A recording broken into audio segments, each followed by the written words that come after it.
J.R. Jayawardena in 1983. I am not worried about the opinion of the Jaffna people. Now we cannot think of them, not about their lives or their opinion. The more you put pressure in the north, the happier the Sinhala people will be in the south. Really, if I starve the Tamils out, the Sinhala people will be happy. In 1983, J.R. Jayawardena said these things. And yesterday was the Remembrance Day of the 1983 Kala July. Unfortunately, when I speak in this parliament, even though I speak in Tamil, Honorable Prime Minister is not willing to listen, is never taking the translation, I mean the headsets, and never listen to me, because that's how the Tamil people are ignored in the August chamber. Further, I would like to tell something. நேற்றைய தினம் 1983ஆம் ஆண்டு நடந்த இந்த கலஜூலை நாளை வெள்ளையடிக்கும் நிறமாக எங்களுடைய இளங்குமரன், எங்களுடைய அமைச்சர் சந்திரசேகர் உட்பட தெற்கிலிருந்து யாழ்ப்பாணத்திலே புகையிரத்தில் இறங்கி வந்து ஒரு விழா ஒன்றை கொண்டாடி இருந்தார்கள். அது எப்படி இருக்கிறது என்றால், இந்த இவ்வளவு நாட்களிலுமே உதாரணமாக இந்த சிங்கள தமிழ் பிரச்சனை என்பது, நான் நினைக்கிறேன் 1970ஆம் ஆண்டுகளிலே தமிழ் மாணவர்கள் அதிகமாக பல்கலைக்கழகங்களுக்கு போகின்றார் என்கின்ற முக்கியமான பிரச்சனை தொடர்பாகத்தான் 1970ஆம் ஆண்டுகளிலே இந்த சிங்கள தமிழ் பிரச்சனை உருவாக்கப்பட்டது. அப்போது அந்த டிஸ்ட்ரிக்ட் கோட்டா அடிப்படையில் அனுப்பப்படாமல் மாணவர்கள் மெரிட் முறை மூலம் கேம்பஸுக்கு அனுப்பும் போது, உங்களுக்கு தெரியும், பாராளுமன்றத்திலே நீங்கள் போய் பார்த்தால் தெரியும், விக்கிபீடியாவில் அடித்து பாருங்கள், முதல் இந்த பாராளுமன்றத்திலே சபாநாயகர் வந்தவர் ஒரு தமிழர். ஆனால் அப்படியே 1948ஆம் ஆண்டிலிருந்து 2025ஆம் ஆண்டு வரைக்கும் எங்களுடைய தமிழினம் சிறிதாக கொலை செய்யப்பட்டு அடக்கப்பட்டு 74ஆம் ஆண்டு நாங்கள் வடக்கு கிழக்கை இணைத்து தமிழீழம் என்கிற ஒரு கோட்பாட்டை கொண்டு வந்து, அதன் பிறகு 83ஆம் ஆண்டு எங்களை ஓட இந்த கொழும்பிலே கொளுத்தினார்கள் டயர் போட்டு. அதன் பிறகுதான் ஆயுதங்களை எடுத்தோம். ஆனால் நீங்களும் ஆயுதம் எடுத்த ஒரு சமூகம், நாங்களும் ஒரு ஆயுதம் எடுத்த சமூகம். ஆனால் இந்த நாட்டிலே ஒரு தீவிரவாத அமைப்பு என்று சொல்லப்பட்டது இப்போது அரசியல் செய்து ஜனாதிபதியாகவும் இருக்கிறது. நாங்கள் இப்போது தீவிரவாதிகளாக இப்போவும் முத்திரை கொத்தப்பட்டு கொண்டிருக்கிறோம். அது இன்றைய ஜனாதிபதியினுடைய உரை ஒன்றிலே முக்கியமான விடயம் ஒன்றை கவனிக்கணும். ஜனாதிபதி அவர்கள் சொல்லியிருந்தார், இதில் சிங்கள டிரான்ஸ்லேஷன் தமிழ் மக்களுக்கு வாழ்க்கையில் போய் சேராது. தமிழ் மக்களுக்கு இவர்களுடைய பாராளுமன்றத்தில் கதைக்கிற விடயங்கள் ஒருபோதுமே போய் சேராது. அதில் ஒரு பகுதியை சொல்லுகிறேன். ஜனாதிபதி அவர்கள் சொல்லியிருந்தார், உங்களுடைய பிள்ளைகள் யாராவது தேசிய பாடசாலையில் இருந்து சாதாரண பாடசாலையில் படிப்பதற்கு உங்களால் விட முடியுமா என்று ஜனாதிபதி அவர்கள் கேட்டிருந்தார். என்ன கவலை என்றால், 88ஆம் ஆண்டு 89ஆம் ஆண்டு வரதராஜ பெருமாள் காலத்திலிருந்து கொண்டு வரப்பட்ட இந்த மாகாண சபை ஒரு வெள்ளை யானை என்றுதான் விவரிக்கப்படுகிறது. இந்த மாகாண சபை கொண்டு வரப்பட்டது அந்தந்த மாகாணங்களிலே இருக்கின்ற அந்த மாகாணத்தை பிரதித்துவப்படுத்துகின்ற தேசிய இனங்கள். உதாரணம் முக்கியமாக பார்த்தால் கிழக்கு மாகாணமாக இருக்கட்டும், புத்தளமாக இருக்கட்டும், அங்கே வாழுகின்ற முஸ்லிம் மக்கள், வடக்கு மாகாணத்திலே இருக்கின்ற தமிழ் மக்கள், அந்தந்த மக்கள் தங்களுடைய சுயநிர்ணய உரிமை, கல்வி, விவசாயம், அதை தவிர எங்களுடைய சுகாதாரம் போன்றவற்றை தாங்களே ஆளுகின்ற ஒரு கட்டமைப்பை தான் 88ஆம் ஆண்டு கொண்டு வந்தார்கள். இன்றை வரைக்கும் 13வது திருத்தம் ஒருபோதுமே நடைமுறைப்படுத்தப்படவில்லை முழுமையாக. ஆனால் என்ன கவலை என்றால், இந்த காலமாக எங்களுடைய எந்த சிங்கள அரசாங்கம் எந்த நடவடிக்கையை செய்ததோ அதே நடவடிக்கையை தான் இப்போது அனுர அரசாங்கம் ஒரு வெள்ளையடிப்பை செய்வதன் மூலம் செய்து கொண்டிருக்கிறது. என்றால் கழுஜூலையை மறவுங்கள். எங்களுடைய ஆசியாவினுடைய சொத்தாக இருந்த எங்களுடைய யாழ்ப்பாண நூலகத்தை எரித்த அதே சிங்கள இனம் இப்போது 100 மில்லியன் ரூபாவை போட்டுவிட்டு சொல்லுகிறது, பாத்ரூம் கட்டுங்கள் என்று. நான் டிசிசி மீட்டிங்கு நேரே வருகிறேன். படிப்பு என்பது எவ்வளவு முக்கியம் என்பதற்கு நல்ல உதாரணம் எங்களுடைய அமைச்சர் சந்திரசேகர். என்னென்றால், எங்களுடைய டிசிசி மீட்டிங்கில் ஒரு சர்க்குலர் ஒன்று இருக்கிறது. 2022ஆம் ஆண்டு ஒரு அமைச்சர் ஒரு வெளிநாட்டிலே போய் ஹரணி அமரசூரிய தொடர்பாக எனக்கு மிகவும் சந்தோஷம். என்னென்றால், she is a doctorate, so that's why I am very happy. Unfortunately, some of the ministers from the northern NPP government, maybe we call JVP government, have no basic qualification to be as a minister.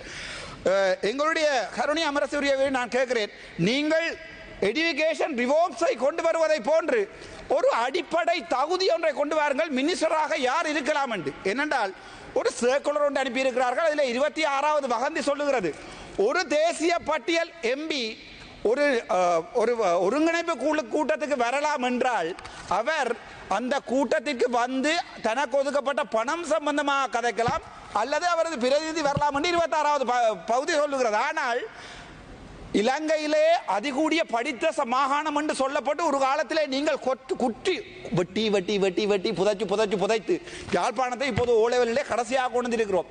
வடக்கு மாகாணத்தின் அபிவிருத்தியை பார்த்துக் கொள்கின்ற டிசிசி மீட்டிங்கின் தலைவர் chairman ஒரு பேசிக் degree கூட இல்லாதவர். என்ன கவலை என்னென்றால் அந்த 26வது பந்தியை வாசிக்க சொல்லுங்கள் தயவு செய்து. என்னென்றால் அதில் தெளிவாக இருக்கிறது, ஒரு தேசிய பட்டியல் எம்பியால் ஒரு டிசிசி மீட்டிங்கில் வந்து ஒரு விடயம் கதைக்க கூட முடியாது அவருடைய ஒதுக்கப்பட்ட பணத்தை தவிர. ஆனால் வடக்கு மாகாணத்துக்கு நீங்கள் தந்திருக்கிறது எங்களுடைய அமைச்சர் சந்திரசேகரை அவருடைய கல்வி தகமை தொடர்பாக மிகவும் சந்தோஷம்.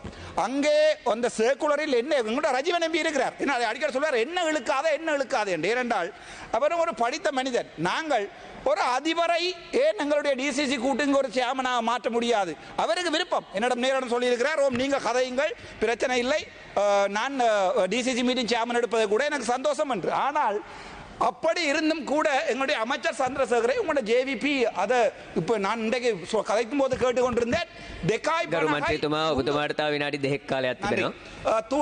துண்டு தெகா தேசபாலனை என்று சொல்லி, அதாவது வந்து ரெண்டு மடங்கு, அதாவது வந்து ரெண்டா பிரிட்ஜ், இன்னும் தமிழ் தெரியவில்லை. அந்த பொறுங்க அமருங்கள் ரஜீவன் அவர்களே ஆறுதலாக கதைப்போம். அதன் பிறகு எங்களுடைய அந்த சொல்ல இப்படி ஒரு கேவலமான ஒரு தேசபாலனை, அதாவது வந்து ஒரு அரசியலைத்தான் எங்களுடைய வடக்கு மாநிலத்தில் செய்து கொண்டிருக்கோம். முக்கியமாக சொல்லி முடிக்க வேண்டிய விடயம் என்னென்றால் ஹார்ட்லி கல்லூரியிலே ஆண்டு 5 ஆண்டு 7 ஆண்டு 10க்குரிய அந்த அவர்களுடைய இடைக்கால மாணவர்கள் சேர்ப்புக்காக அவர்கள் இன்டர்வியூ வைத்து ஒரு லிஸ்ட் ஒன்றை எடுத்திருக்கிறார். வடக்கு நீங்கள் எப்படி மாகாண சபைகளுடைய ஒரு அதிகாரத்தை கொலை செய்கிறீர்கள் என்றால் ஒரு அதிபர் வைத்த இன்டர்வியூவை நீங்கள் அதற்கு மாணவர்களை ஆட்சேர்க்க வேண்டாம் என்று ஆளுநருடைய செயலாளர் கடிதம் அனுப்பும் அளவுக்கு ஒரு மாணவன் 10ஆம் ஆண்டிலிருந்து ஒரு தேசிய பாடசாலையில் படிக்க வேண்டும் என்றது அவனுடைய ஆசை. இப்போது உங்களுடைய ரிஃபார்ம்ஸ் எங்க போகுதென்றால் நாங்கள் எல்லாருமே நேஷனல் ஹாஸ்பிட்டலில் தான் படிப்பது, நேஷனல் ஸ்கூலில் தான் படிப்பதற்கு ஆசைப்படுகிறோம். ஆகவே முழு பாடசாலைகளையும் நீங்கள் மாகாணத்தின் அடிப்படையில் கொண்டு வராமல் அப்படியே நீங்கள் 13ஆம் திருத்தத்தை முற்றுமுழுதாகவே எடுக்கலாம். இதற்காக இந்த காட்டுவதும் காட்டுவதும் எதற்கு தமிழ் மக்களுக்கு? நீங்கள் முற்றுமுழுதாக 13ஆம் திருத்த சட்டத்தை அவ்வளவே எடுத்து விடலாம். அந்த ஹார்ட்லி காலேஜ் மட்டுமல்ல, வேம்படி பாடசாலையிலே ஆண்டு 7 சேர்ப்பிலே ஒரு மாணவி தற்போது மனநிலைக்கு பேர் சொன்னால் பாவம், அதனால் சொல்லவில்லை, மனநிலை பாதிக்கப்படும் அளவிற்கு வடக்கு மாகாணத்திலே ஆட்சேர்ப்பு மாணவர்கள் சேர்ப்பிலே பாரிய ஊழல் இருக்கிறது. என்னை பொறுத்த வரைக்கும் நான் மிகவும் பண்பாகவும் அன்பாவுடன் கேட்டுக்கொள்வது, உங்களுடைய அரசியலை தவிர்த்து எங்களுடைய ரஜீவன் எம்பி போன்ற படித்தவர் இப்போது எழுப்பி சொல்லுவார் நான் கேட்கவில்லை என்று, அதற்காக எழுப்பி நிற்கிறார். ரஜீவன் எம்பி போன்ற ஒரு படித்த ஆசிரியர்களை அதிபர்களை டிசிசி மீட்டிங்கு விடுங்கள். அங்கே நாங்கள் அபிவிருத்திகளை பற்றி கதைக்கிறோம். அவை பற்றி எந்த அறிவும் இல்லாத அமைச்சர் சந்திரசேகரர் போன்றவர்களை அனுப்பி அங்கே ஏஜிஏ பிரதீபன் ஜிஏ முரளிதரன் போன்றவர்கள் எப்படி ஒரு மீட்டிங்கை நடத்த முடியாமல் கஷ்டப்பட்டு கொண்டிருக்கும் போது நீங்கள் எங்களுடைய வடக்கு மாகாணத்தின் அபிவிருத்தியை எவ்வாறு கொலை செய்கிறீர்கள் என்று சொல்லி ரஜீவன் அவர்களை தங்களுடைய கருத்தை அன்பாக தெரிவிக்குமாறு வேண்டிக் கொள்கிறேன்.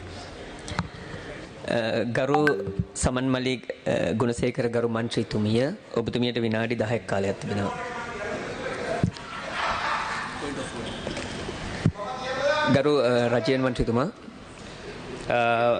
சபைக்கு தலைமகன் அவர் உறுப்பினர்களே, வைத்தியர் அர்ச்சுனா ராமநாதன் அவர்கள் இங்கே டிசிசி கூட்டம் சம்பந்தமாக கயத்திருந்தார். டிசிசி தலைவருடைய நியமனம் என்பது ஜனாதிபதியுடைய நியமனம், அதை நாங்கள் கேள்விக்கு உட்படுத்த முடியாது.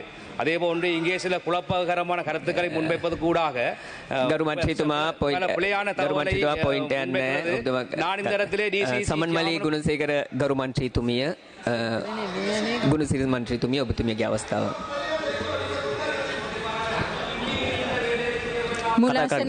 මුලාසනේ මන්ත්‍රීතුමනි, මං හිතන්නේ අපිට අත්‍යවශ්‍ය අධ්‍යාපන ප්‍රතිසංස්කරණ ගේන්න වර්තමාන ආණ්ඩුවට හැකියාවක් ලැබුණා.